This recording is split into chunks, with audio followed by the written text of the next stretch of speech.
Prince study hub में आपका स्वागत है। आज हम क्विक रिवीजन का प्राचीन भारतीय इतिहास का ही रिवीजन करेंगे और लेक्चर 8 है, ठीक। और आप लोग ये भी सोच रहे हैं कि अभी प्राचीन भारत का ही इतिहास का रिवीजन करवा रहा है और 8वां लेक्चर पे पहुंचा है, तो सारा टॉपिक कैसे रिवीजन हो मैं डिटेल में बता दिया हूँ एक वीडियो के माध्यम से कि कब कितने दिन में खत्म करेंगे। बचे हुए 60 दिनों में रिवीजन कैसे करेंगे, बीपीएससी प्रीलिम्स के सारे टॉपिक कवर करेंगे, ठीक।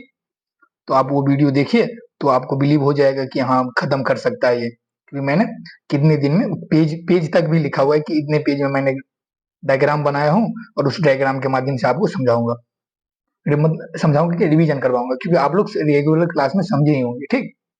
तो चलिए चालू करते बिना कुछ देर के। आज मौर्य मौर्योत्तर काल से, ठीक। देखिए मगध वंशावली देख ले तो हर्यक वंश, शिशुनाग वंश, मौर्य वंश और शुंग वंश और कनब वंश, ये ऐसे करके पूछता है कि किसके बाद कौन था और इलिमिनेट करने के लिए दे देता है क्वेश्चन। तो ऐसे में क्या करे, तो या तो आप कालक्रम याद करे या उसे कोड बना के याद कर ले, तो आसान आपको क्या लगेगा, ट्रिक। तो यहां देख लीजिए, हसी हसी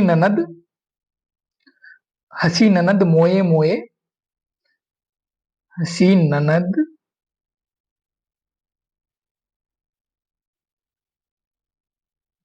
मोए मोए, शुंग कनब, शुंग कनब,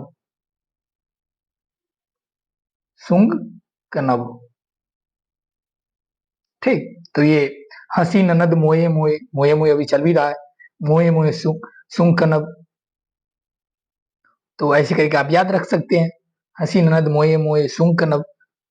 तो ह से हर्यक वंश हुआ, सी से शिशुनाग वंश हुआ, न से नंद वंश हुआ, और मोए मोए से मौर्य वंश हुआ, और सु से शुंग वंश आई कनब वंश। तो है कालक्रम अगर याद ना करे तो कोई फर्क नहीं पड़ता, क्या कालक्रम अगर आप याद रख सकते हैं तो कोई दिक्कत नहीं, आप याद कर लीजिए।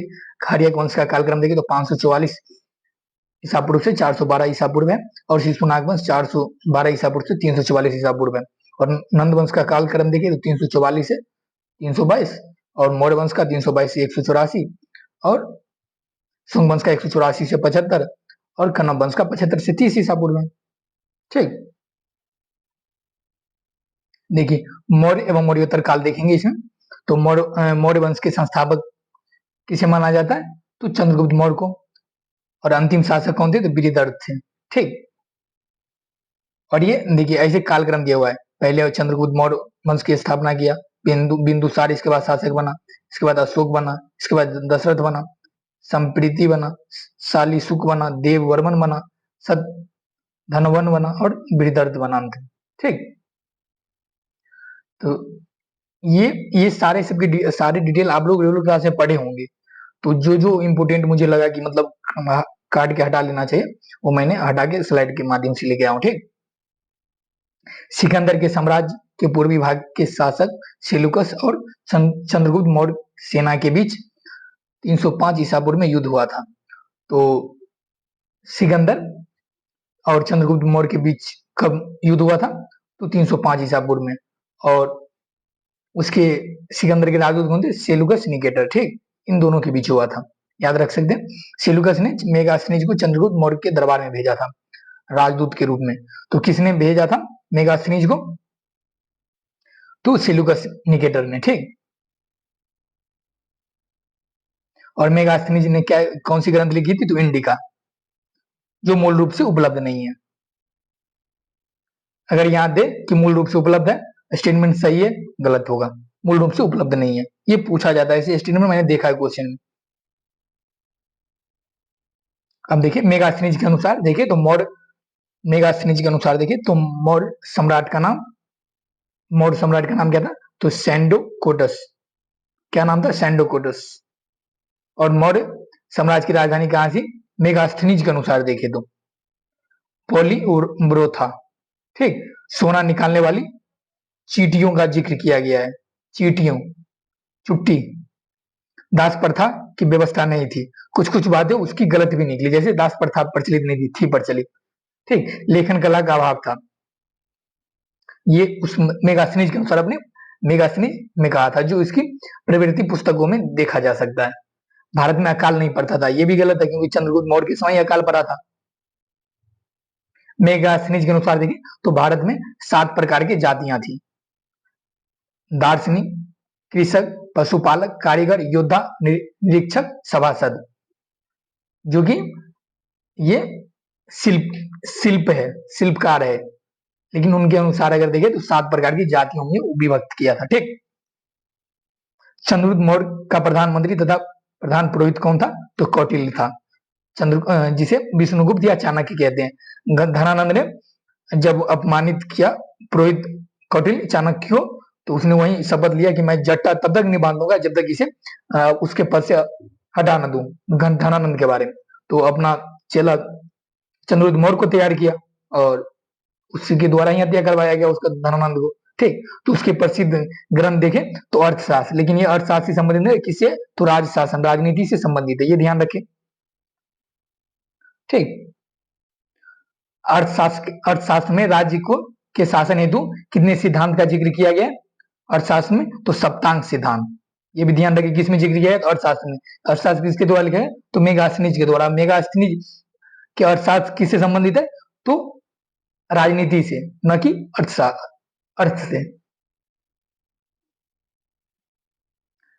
सप्तांग सिद्धांत क्या क्या थे? तो राजा शीश के समान होते थे, अमात्य राज्य की आंखें होती थी, अमात्य मंत्री। जनपद राज्य की जांघें होती थी, जनपद। दुर्ग राज्य की भुजाएं होती थी, राज्य का मुख कोष, राज्य का मस्तिष्क देखे तो दंड, राज्य का कान देखे तो मित्र। तो मतलब ये पूछा जा सकता है कि सप्तांग सिद्धांत के बारे में, कि कौन कौन से सप्तांग सिद्धांत से, ये पूछा जा सकता है क्वेश्चन। और ये इसका अर्थ, राजा के अर्थ में क्या मतलब, शीश के समान का अर्थ में मेगास्थनीज किसके लिए कहा था? तो राजा के लिए कहा था। राज्य की आंखें किसके लिए कहा था? अमात्य के लिए कहा था। ऐसे करके क्वेश्चन पूछ सकता है। ठीक, अब देख लेते बिंदुसार के बारे में, कुछ ना कुछ सब राजा के बारे में देखेंगे, और इसकी ज्यादा डिटेल आप लोग रेगुलर क्लास में पढ़ चुके होंगे।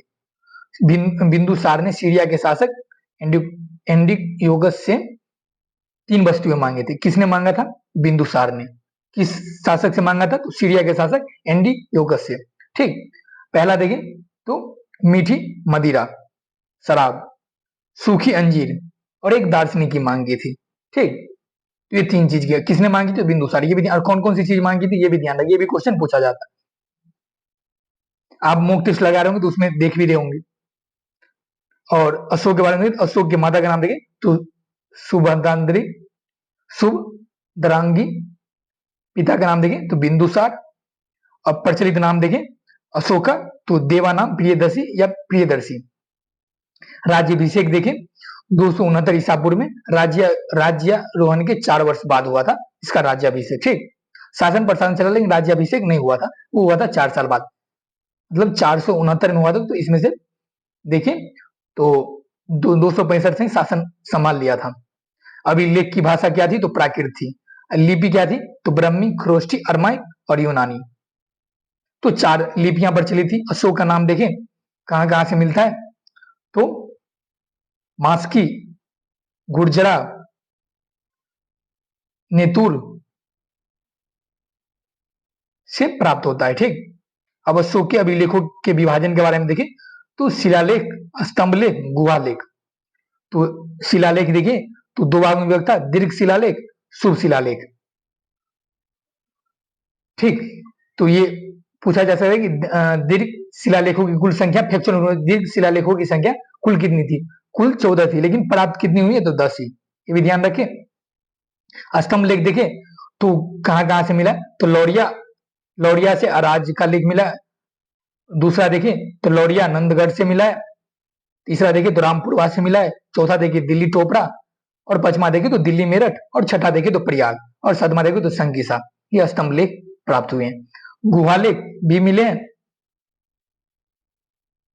और ये इसके 14 दीर्घ शिलालेख देखे जिसमें व्याख्या क्या क्या किया गया, जो वर्तमान में 10 ही प्राप्त हुआ है। तो 14 शिलालेखों में क्या क्या व्याख्या किया, क्या क्या उल्लेख किया गया, पूछा जाता है क्वेश्चन, आप देखे होंगे, सीरीज लगा रहे होंगे तो, और क्वेश्चन बनाए होंगे प्रीवियस सीरीज के। तो पहला देखिए, पहला शिलालेख में क्या गया? जीव की हत्या निषेध। चोल पांड्य, सतीपुत्र, केरलपुत्र, ताम्र पर्णी, यवन राजा, एंटीओक, उसके पड़ोसी राज्यों में भी मनुष्य एवं पशुओं की चिकित्सा के बारे में उल्लेख कौन से शिलालेख में किया गया? तो दूसरे शिलालेख में। पहले जीव की हत्या निषेध, इसके बाद मनुष्य एवं पशु की चिकित्सा के बारे में उल्लेख किया गया।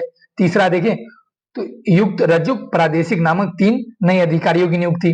तो बस याद करने के लिए मैं बता रहा हूं कि अगर देखिए पहला याद तो रहेगा ही जीव की हत्या निषेध। ठीक, जब हत्या हुई तो कुछ तो चिकित्सा कार्य होगा। तो मतलब अभी के संदर्भ में देखें तो मनुष्य और पशुओं की चिकित्सा कार्य दूसरे में। तीसरा देखें तो तीसरा में किस किस का 3 अधिकारी की व्याख्या किसमें किया है? तो तीसरा शिलालेख 3 अधिकारी की तीसरा शिलालेख में। कौन कौन? युक्त, रज्जुक, प्रादेशिक। ठीक, चौथा देखें तो भेड़ी घोष धम घोष में बदल गया। भेड़ी घोष धम घोष में बदल गया। धम नीति जो अपनाया था अशोक, इसके बारे में चौथा शिलालेख में। 5वां शिलालेख देखें तो राज्याभिषेक के 13वें वर्ष में धम महामात्रियों की नियुक्ति करता है अशोक। ठीक, छठा देखें तो प्रतिवेदकों को प्रजा का हाल बताने का आदेश किसमें व्याख्या किया गया? तो छठा शिलालेख। सभी संप्रदायों के लोग सब जगह निवास कर सकते हैं, तो ये 7वां शिलालेख में व्याख्या किया गया। 8वां शिलालेख में देखिए तो अशोक द्वारा धम्म यात्राओं का प्रारंभ करना। 9वां शिलालेख देखिए तो धम्म मंगल सर्वश्रेष्ठ घोषित किया गया। किस में उल्लेख किया गया? तो 9वां शिलालेख में। धम्म नीति की श्रेष्ठता व बल का उल्लेख किस शिलालेख में दिया गया? तो 10वां शिलालेख में। धम्म दान का उल्लेख किस में किया गया? तो 11वां शिलालेख में। धार्मिक सहिष्णुता पर बल किस शिलालेख में दिया है? तो 12वां शिलालेख में। और कलिंग विजय का वर्णन किस शिलालेख में किया गया? तो 13वें शिलालेख में, जिसकी विस्तृत जानकारी आप रेगुलर क्लास में ले लिए होंगे। ठीक, और हम क्विक रिवीजन भी करवा रहे हैं, आप उसमें जाके भी रिवीजन कर सकते हैं। डिस्क्रिप्शन में लिंक दिया हो, वहां जाके क्लिक करिए और रिवीजन करिए। जब बिहार स्पेशल में का पढ़ाया था उसमें बताए थे। ठीक, यहाँ 13 तक हो गया। 14 देखिए तो एक सभी लेखों के हेतु उप संहार स्वरूप 14वां शिलालेख है। ठीक, और ये 14 शिलालेख कहां से प्राप्त हुए हैं ये देख लेते हैं और कहां अवस्थित है। तो ये पूछा जाता है कि गिरनार ये पूछा जाता है क्वेश्चन ऐसे करके कि गिरनार सबाजगढ़ी धौली जौगढ़ 4 ऑप्शन दिया और इस साइड अवस्थित नाम दे दिया और इनमें से कौन से सुमेलित नहीं है। ठीक, तो बताए इनमें से कौन से सही नहीं है, सुमेलित नहीं है, ऐसे करके ऑप्शन देगा। और अगर यहाँ ये नहीं पता रहेगा तो वहां गलत कर सकते हैं। तो गिरनार देखिए तो ये जूनागढ़ गुजरात से प्राप्त हुआ है। शहबाजगढ़ी देखिए तो पेशावर पाकिस्तान से प्राप्त हुआ है। और धौली देखिए पूरी उड़ीसा से। जौगढ़ गंजाम उड़ीसा से। कालसी देहरादून उत्तराखंड से। सोपारा ठाणे से प्राप्त हुआ है और वो ठाणे महाराष्ट्र में पड़ता है। ठाणे दिए अगर शहर का नाम दिया है, शहर का नाम दिया तो शहर का नाम दोनों याद रखना। कहीं कहीं राज्य भी दिया रहता है किस राज्य से, तो वैसे बेसिकली वो दिया रहता है उस क्षेत्र का नाम ही, राज्य का नाम कम ही देखने को मिलता है। लेकिन अपन का काम है कि रिवीजन करना, तो दोनों कर लेंगे। मानसेरा भी लेख देखे शिलालेख कहां से? हजारा पाकिस्तान से। और एरेगुड्डी देखे तो कुर्नूल आंध्र प्रदेश से। कंधार देखे अफगानिस्तान से। और सन्नति देखे तो गुलबर्गा कर्नाटक से। और 13वें शिलालेख में वर्णित 5 यवन राजा का उल्लेख किया गया है। जो कौन कौन से राजा का वो देख ले। मिस्र के राजा टोलमी फिलाडेल्फस द्वितीय का वर्णन है। और एपीरस एलेक्जेंडर जिसे अली सुंदर कहा जाता है। साइरिन माइगस मिसोडोनिया के राजा का नाम था गोनाटस। और सीरिया के राजा एंटियोकस द्वितीय। ठीक, तो ये ऐसे पूछा जाता है कि 13वें शिलालेख में वर्णित 5 यवन राजा का उल्लेख किया गया। निम्नलिखित दोनों विचार कीजिए कौन से सही नहीं है। और ये 5 या 4 दे दिया ऑप्शन। और अगर ये नाम दे दिया, देश का नाम दे दिया, तो दोनों याद रख कर लेते हैं। कुछ भी पूछे, देश का नाम पूछे या राजा का नाम पूछे। और मोट प्रशासन की इकाई देख ले, प्रशासनिक व्यवस्था। तो सबसे ऊपर साम्राज्य था, उसके नीचे प्रांत, उपराजा द्वारा नियंत्रित होता था वो। मंडल जिसे प्रदेष्टा कहा जाता था, प्रदेष्टा द्वारा नियंत्रित होता था ये। आहार या विषय जिसे विषयपति द्वारा नियंत्रित किया जाता था। स्थानीय, स्थानीय देखिए 800 गांवों के समूह का होता था स्थानीय स्तर पे। द्रोणमुख 400 गांवों का समूह होता था। खारवर्टिक देखिए 200 गांवों का समूह होता था। संग्रहण 10 गांवों का समूह होता था। और ग्राम देखिए तो सबसे छोटी इकाई होती थी, ठीक। और यहां देखिए महत्वपूर्ण पदाधिकारी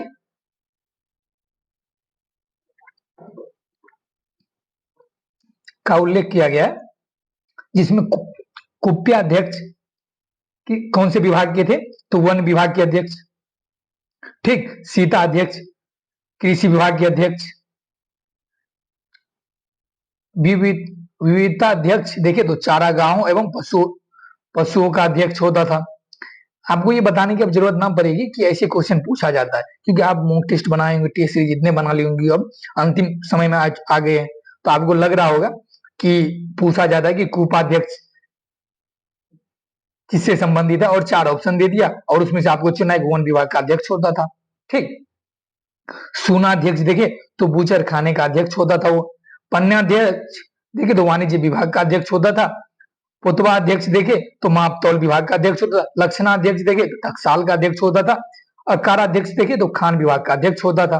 तो सीधा अध्यक्ष तो याद ही रहेगा कृषि विभाग। और सूनाध्यक्ष बूचर खाने, पन्या मतलब पन्या वाणिज्य विभाग का अध्यक्ष। तो ऐसे करके आप याद कर सकते हैं, रख सकते हैं, ठीक। केंद्रीय प्रशासन के प्रत्येक विभाग का प्रमुख तीर्थ के नाम से जाना जाता था, जिनकी संख्या 18 थी। तो मौर्य काल में प्रत्येक प्रशासन विभाग को तीर्थ के नाम से जाना, उसकी संख्या कितनी थी, जो हम लोग डिटेल में रिवीजन भी करे थे बिहार के स्पेशल क्लास में भी।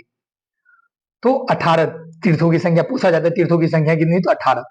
और वो कौन कौन से थे, विभाग ही था, विभाग को ही तीर्थ कहा जाता था। तो देख लेते हैं। प्रधानमंत्री पुरोहित के रूप में होता था। युवराज राजा का उत्तराधिकारी होता था। संहारता राजस्व मंत्री होता था। कोषाध्यक्ष सन्निधाता को कोषाध्यक्ष कहा जाता, और सेनापति को सैन्य मंत्री कहा जाता था। प्रदेष्टा न्यायालयों के न्यायाधीश प्रदेष्टा फौजेदारी न्यायालयों का न्यायाधीश होता था। प्रदेष्टा याद रखें, पूछा जा सकता है कि फौजेदारी न्यायालयों के न्यायाधीशों को क्या कहा जाता था, तो प्रदेष्टा कहा जाता है। ऐसे करके क्वेश्चन बनाया जा सकता है। दीवानी न्यायालयों के न्यायाधीशों को क्या कहा जाता था, तो व्यवहारिक कहा जाता था, ठीक। सैन्य संसाधन एकत्र करने वाले अधिकारी को क्या कहा जाता था, तो दंडपाल कहा जाता था। और सीमांत प्रदेशों के दुर्गों की देखभाल करने वाला प्रमुख क्या कहलाता था, तो अंधपाल कहलाता था, ठीक। और 10वां देखिए क्रमांतिक कौन सा विभाग संभालता था, तो उद्योग मंत्री के पद संभालता था, ठीक। देश के भीतर दुर्ग की देखभाल करने वाला प्रमुख दुर्गपाल कहलाता था। नगरों की व्यवस्था का प्रमुख नागरिक कहलाता था। राजकीय दस्तावेजों को सुरक्षित रखने वाला प्रशासक कहलाता था। और ये देखिए द्वारिक कौन सा पद संभालता था, राज प्रसादों वाला पद संभालता था, ठीक।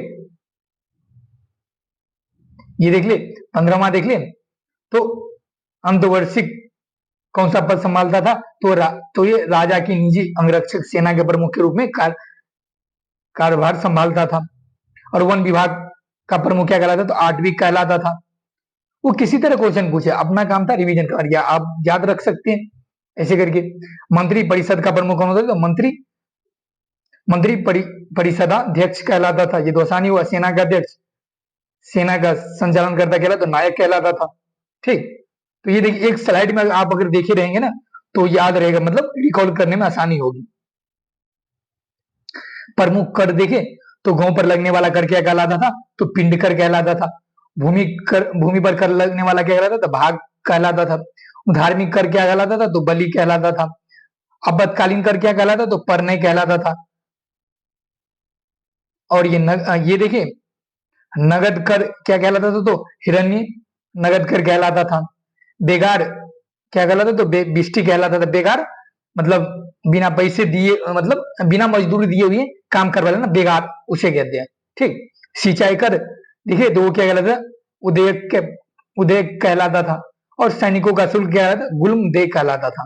ठीक। तो गुल्मदेय किससे संबंधित है? और ये 4-5 ऑप्शन दे देगा और उसमें नीचे सैनिकों का शुल्क दिया रहेगा, तो वो आपका आंसर होगा। तो ऐसा करके क्वेश्चन पूछ सकता है।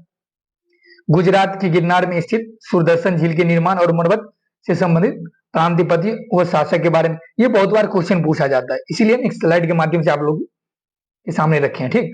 तो देखिए, ये चंद्रगुप्त मौर्य के समय पुष्पगुप्त के द्वारा बनाया गया था जी। ठीक। उस टाइम गिरनार प्रांत के प्रांतपति कौन थे? पुष्पगुप्त। तो उसके द्वारा बनवाया गया था। और किसके शासक कौन, मतलब उस समय कौन शासक थे? तो चंद्रगुप्त मौर्य। यहाँ देखें तो साफ देखें तो ये अशोक के समय इसने मरम्मत करवाया। ठीक। रुद्रदामन के समय सुविशाख ने मरम्मत करवाया। शासक रुद्रदामन था। अगर शासक पूछे कौन था तो रुद्रदामन, और कौन करवाया था तो सुविशाख, ऐसे करके। स्कंदगुप्त के समय देखिए किसने मरम्मत करवाया? तो चक्रपालित ने। ठीक। अब देखिए प्रांतीय शासन देख ले। हाँ, ये कर लिए। मौल बल मतलब सेना के बारे में पूछा गया है कि अगर भीतक बल सेना कौन सी होती थी? तो किराए की सेना को भीतक बल की सेना कहते थे। युद्ध से आजीविका चलाने वाले सैनिक को श्रेणी बल कहते थे। मित्र राष्ट्र की सेना को मित्र बल कहते थे। युद्धबंदी वाली सैनिक को क्या कहते थे? तो अमित्र बल कहते थे। ठीक। जंगली जंगली सेना को क्या कहते थे? आटविक बल कहते थे। ठीक। ये पूछा जा सकता है कि श्रेणी बल किससे संबंधित है क्या है, ऐसे दे देगा। और उसमें एक ऑप्शन होगा आपको, युद्ध से आजीविका चलाने वाले सैनिक को श्रेणी बल कहा जाता था। अब देखिए अशोककालीन स्तंभों की सामान्य संरचना देखें, जो अपन पहले ही स्लाइड में देख लेंगे, लेकिन उसकी संरचना कैसी होती थी स्तंभ की वो देखें। तो लात यष्टि के ऊपर अंगवांग मुखी कमल की संरचना होती थी, ऊपर में लाट के पास। ठीक।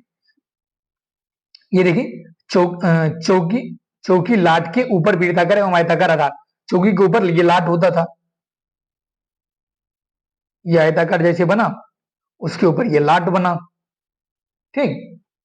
यष्टि एकात्मक प्रस्तर से निर्मित, एकात्मक मतलब एक ही पत्थर वाला होता था वो, इसमें जोड़ जार नहीं होता, एक ही पत्थर वाला होता था। ठीक। और शीर्ष पे देखें तो शीर्ष की ओर पशु की आकृति अंकित रहती थी, ऐसे करके। ठीक। पशु की आकृति अंकित रहती थी। और मौर्यकालीन मूर्ति कला देखें तो मूर्तियों का प्रयोग सजावट के अतिरिक्त तोरण और वेदी में धार्मिक अभिव्यक्ति के रूप में करते हैं ये। और ये मूर्ति और इस सब सारी मूर्ति कला की जो विशेषता है वो आर्ट एंड कल्चर का जब रिवीजन करें तो उसमें ज्यादा डिटेल में रिवीजन करें। ठीक।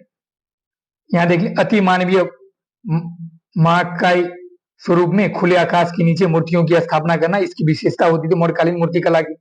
यक्ष यक्षिणी की मूर्तियों में सजीवता और जीवंतता की अनुभूति होती है, ये विशेषता हुई। ठीक। ये देखिए तो मूर्तियों में नारी सौंदर्य पर अद्भुत प्रदर्शन और चमकदार पॉलिश किया हुआ है, ये भी इसकी विशेषता थी। दीदारगंज से प्राप्त चमार ग्राहिणी यक्षिणी की मूर्ति देखिए तो विशिष्ट विशिष्ट प्रकार की थी। ठीक। तो आज मौर्योत्तर काल देख लिए और कल हम लोग देखेंगे संगम काल के बारे में। तो ऐसे करके रिवीजन करते जाएंगे कि मतलब रिवीजन भी हो जाए पूरा और शॉर्ट लगे भी ना। तो क्विक रिवीजन का मतलब है कि हम सारा अगर करवा ही दे तो रेगुलर क्लास की तरह हो जाए, आप वैसे पढ़े होंगे, बस हम बोलते जाए तो आपके दिमाग में क्लिक होता जा रहा होगा कि हम कब पढ़े थे क्लासरूम में। ठीक। तो इसलिए तो चलिए अच्छा लग रहा होगा आप लोगों को, आप लोगों का रिवीजन भी अच्छा चल रहा होगा। चलिए धन्यवाद।